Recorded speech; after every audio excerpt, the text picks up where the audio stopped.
जय श्री राम।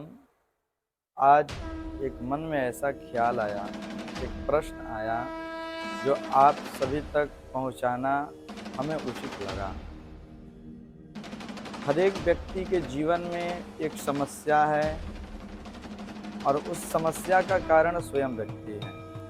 वो समस्या क्या है कि यदि हम किसी से प्रश्न करते हैं, उस प्रश्न करने के बाद भी हमारे समस्या का हल क्यों नहीं होता, जबकि आगे वाला व्यक्ति अनेक प्रकार से हमको समझाता है। उसका कारण मात्र एक है। कारण क्या है कि यदि हम किसी से प्रश्न करते हैं तो उस प्रश्न को जब व्यक्ति उत्तर देता है तो उसे हम ध्यान से सुनते नहीं हैं। जीवन में यदि किसी प्रश्न से अपने समस्या का समाधान करना है तो सर्वप्रथम उसका उत्तर हमें ध्यान से सुनना चाहिए। क्योंकि ब्रह्मा जी नारद जी से कहते हैं, एक बार नारद जी ब्रह्मा जी से प्रश्न किए कि प्रभु, जब कृष्ण जी इसे धरातल को छोड़ करके और अपने लोगों को चले गए तो फिर उसके बाद इस संसार में क्या हुआ। ब्रह्मा जी सर्वप्रथम जब नारद जी को समझाने लगे, ब्रह्मा जी सर्वप्रथम वाक्य बोले हैं नारद जी को, यदि पृष्ठस्त्वया बाले प्रेमतः श्रवणम कुरु। हे पुत्र, यदि तुमने प्रश्न किया है तो उस प्रश्न का उत्तर प्रेम पूर्वक सुनना। क्यों? क्योंकि यदि किसी प्रश्न का उत्तर यदि हम प्रेम पूर्वक सुनते हैं तो उसका उत्तर केवल हमारे दिमाग तक ही नहीं रहता है, उसका उत्तर हमारे दिमाग से हृदय तक प्रवेश कर जाता है। और जब वो हमारे हृदय तक प्रवेश कर जाता है तो केवल ज्ञान ही नहीं रहता, वो हमारे जीवन का, हमारे शरीर का एक हिस्सा बन जाता है। यदि किसी से प्रश्न कर यदि उसका उत्तर हम सही से नहीं श्रवण करते हैं तो उससे हमें दोष लगता है। वो क्या है? श्रवणा दोष लगता है। उससे क्या होता है? हमारे अंदर अनेक प्रकार की अज्ञानता फैलती है। क्यों? क्योंकि यदि हम किसी से प्रश्न करते हैं, वो उत्तर देता है, यदि उसको ध्यान से हम नहीं सुनते तो आधा अधूरा सुनते हैं, और आधा अधूरा सुनकर भी हम अपने आप को उस प्रश्न का अत्यंत ज्ञाता समझने लगते हैं। इसके कारण क्या होता है कि सही क्या है और गलत क्या है वो हमें समझ में नहीं आता है।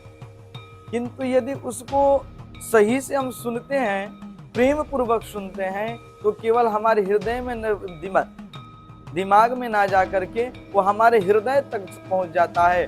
उसके बाद क्या होता है? वो हमारे प्रश्नों को उत्तर के माध्यम से संतुष्ट कर देता है। जिस प्रकार उदाहरण के लिए एक मरीज डॉक्टर के पास जाता है और जाकर के डॉक्टर से वो अपना हर एक समस्या को बताता है, और डॉक्टर उसके समस्या का समाधान करने के लिए अनेक प्रकार से आयुर्वेद प्रक्रिया बताता है, दवाओं को बताता है, योग आदि आसन को बताता है।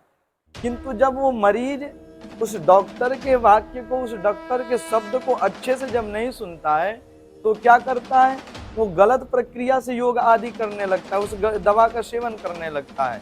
तो उसका कारण क्या होता है? उसका दुख दूर नहीं होता है, बल्कि उसका समस्या और बढ़ते जाता है। उसी प्रकार से यदि हम किसी से प्रश्न करते हैं, किसी ज्ञानी से प्रश्न करते हैं, गुरुजनों से प्रश्न करते हैं, अपने माता पिता से प्रश्न करते हैं या अपने शिक्षक से प्रश्न करते हैं, तो यदि उसके बताए हुए उत्तर को यदि हम प्रेम पूर्वक श्रवण नहीं करेंगे तो हमारे दिमाग तक वो नहीं बैठेगा। जैसे पुराने लोग कहा करते थे कि एक कान से सुनना, दूसरे कान से निकाल देना, वही स्थिति हमारे साथ बन जाती है। यदि मरीज डॉक्टर के वाक्य को प्रेम से सुनता है, प्रेम से सुनने का मतलब कि अपना दिमाग, हृदय, सब उस वाक्य को सुनने में अपनी जो 10 इंद्रियां हैं, उस 10 इंद्रियां को, उस प्रश्न को श्रवण करने में हम अपने यूज करते हैं। उसका कारण क्या था कि 10 इंद्रियां समझती हैं, जो हमारे हृदय में बैठ जाता है। फिर उसके बाद यदि कोई हमसे उस प्रश्न को करता है तो हम उसको अच्छे से समझा सकते हैं।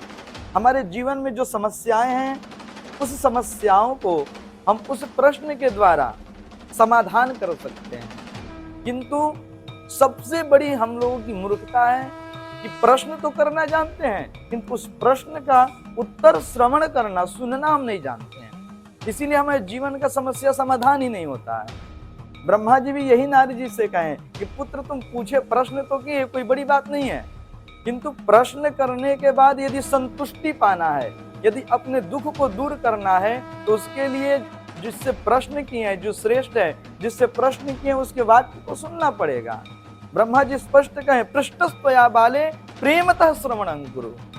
प्रेम से श्रवण करना पड़ेगा। जब प्रेम से श्रवण करते हैं तो उसमें सही क्या है, गलत क्या है, इसको समझने की क्षमता हमारे अंदर भी आ जाती है। जिसको हम एक तरह से जाने तो सर्च करना, वैज्ञानिक पद्धति जो है वो हमारे अंदर भी आ जाती है। गुरु क्या कह रहे हैं, सामने वाला प्रश्न का उत्तर क्या दे रहा है, उसमें क्या गलती है, क्या सही, हमें क्या ग्रहण करना चाहिए, ये समझ में आ जाता है। किंतु यदि ध्यान नहीं है उस प्रश्न पे, उस प्रश्न को प्रेम से नहीं सुनते हैं, तो फिर हम उसमें अपना दिमाग से नहीं लगा सकते हैं। उस वाक्य को, उस शब्द को, उस प्रश्न को हम रिसर्च के माध्यम से नहीं कर सकते हैं। इसीलिए यदि किसी से भी कोई प्रश्न किया जाए, अपने समस्याओं को किसी प्रकार से हल करना है, तो क्या करना है, जिससे हम प्रश्न करते हैं उसके वाक्य को प्रेम पूर्वक सुनने की आवश्यकता है।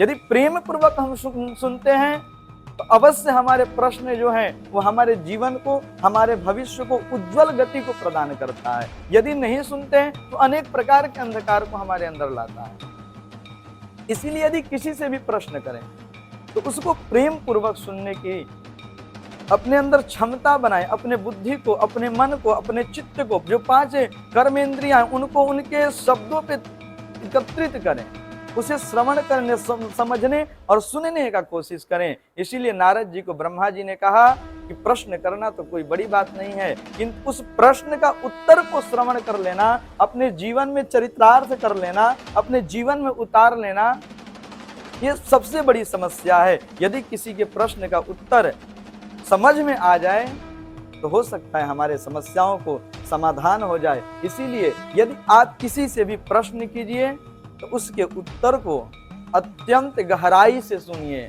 गहराई से समझने की कोशिश कीजिए। यह ब्रह्मा का वाक्य नारद के लिए है। जय सिया राम।